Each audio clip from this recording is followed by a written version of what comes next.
Who does Transylvania really belong to? This question has sparked fierce debates for centuries. But to find the answer, we can't just look at modern borders. We have to rewind the clock, way back to its very beginning. Let's peel back the layers of myth and politics to uncover the true, complex history of this legendary land. Long before vampires and castles dominated its image, Transylvania was Dacia. This wasn't just some remote outpost. It was the heartland of the powerful Dacian kingdom, home to the Dacian tribes for thousands of years. Think of it as the political and spiritual center of a thriving civilization. Around 82 BC, a brilliant leader named King Burbista united these scattered tribes. He established his capital, the mighty Sarmisagetus, Regia, nestled deep within the strategic fortress of the Carpathian Mountains, right in what we now call Transylvania.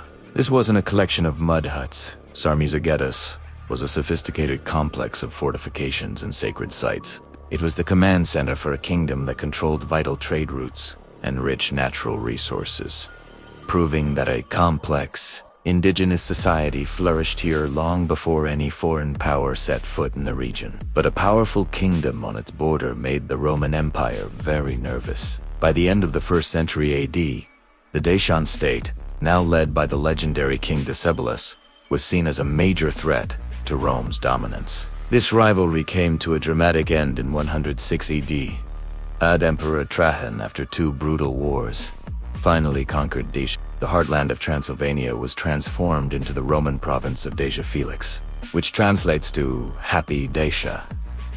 This was the first major change of ownership for the region. Rome didn't just conquer, it colonized. Roman law, Latin the root of modern Romanian, advanced engineering, and thousands of settlers poured in. New cities like Upia, Traiana, Sarmizagetas, Roman Capiel, built near the old Dacian one, became bustling centers of imperial life.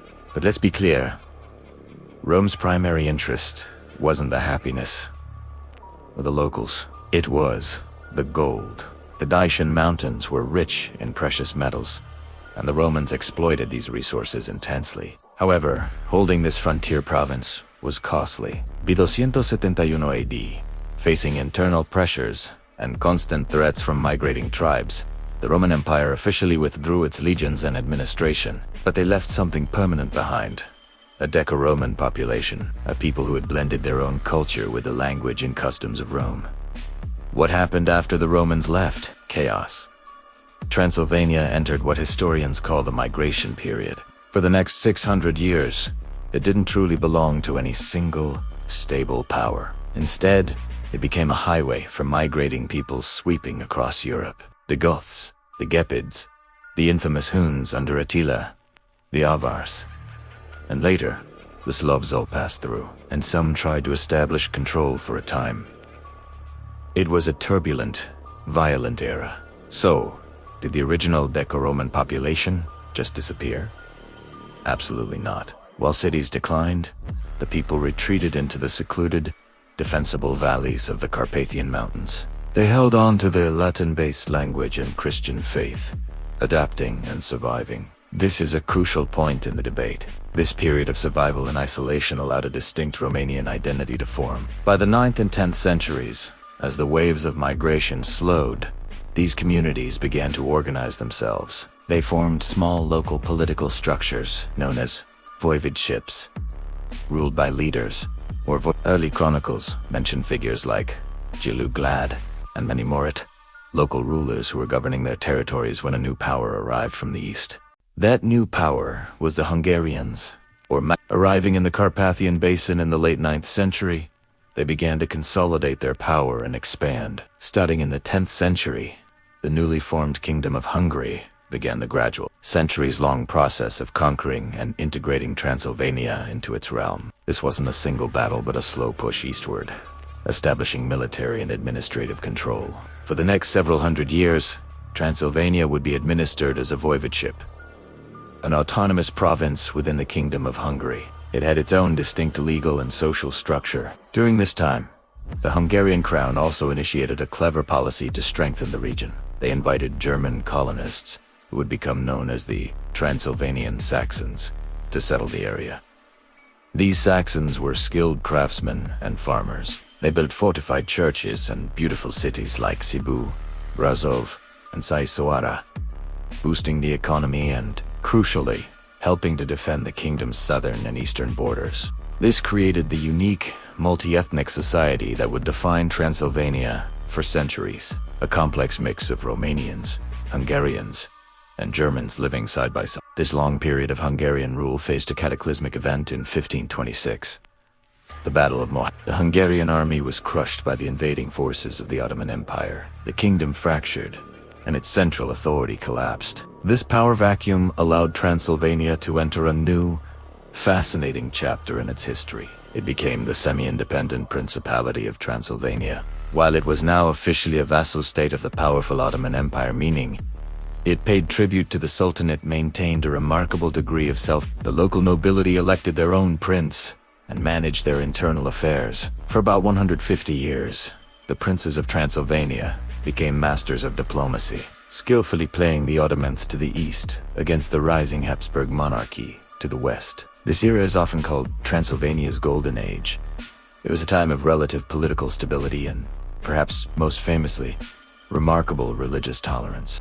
While the rest of Europe was torn apart by religious wars between Catholics and Protestants, the 1568 Edict of Tordepost in Transylvania was one of the first guarantees of religious freedom in European history, a truly progressive act for its time. But this delicate balancing act couldn't last forever. As the Ottoman Empire began to weaken in the late 17th century, the Austrian Habsburgs saw their chance. After a series of military victories against the Ottomans, the Habsburg monarchy asserted its dominance. Around the year 1699, with the Treaty of Karlowitz, Transylvania officially came under Habsburg rule. The autonomous principality was dissolved, and it was integrated directly into the Austrian Empire as a grand principality. A new, centralized administration was imposed from Vienna. This marked another fundamental shift. The Habsburgs, staunchly Catholic, promoted a policy of Regate. This created significant tension with the predominantly Protestant Hungarian nobles and the Orthodox Romanian majority. For nearly 2 centuries, Transylvania was governed as an Austrian crown land. This period ended with another major political reshuffle, the Austro-Hungarian Compromise of 1867.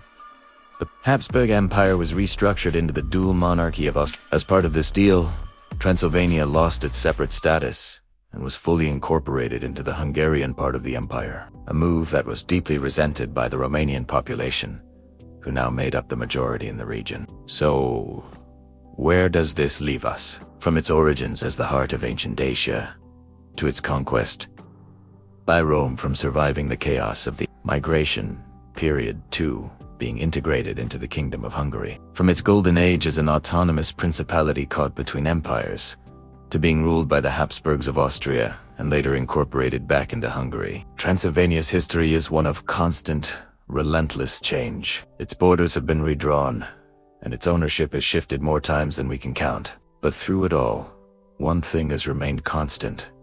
The people, the descendants of the original Daco-Roman population, endured, alongside the Hungarians, Saxons, and others who later made it their home. The story of Transylvania isn't about one group having a single, unbroken claim. It's the story of a land defined by its layers, a place where different cultures, languages, and histories have coexisted and merged to create the unique, fascinating, and yes, contested region we know today. Thank you for joining us on this journey through time. If you found this history as fascinating as we do, please hit that like button, subscribe to our channel, and ring the bell so you don't miss our next exploration into the world's most incredible stories.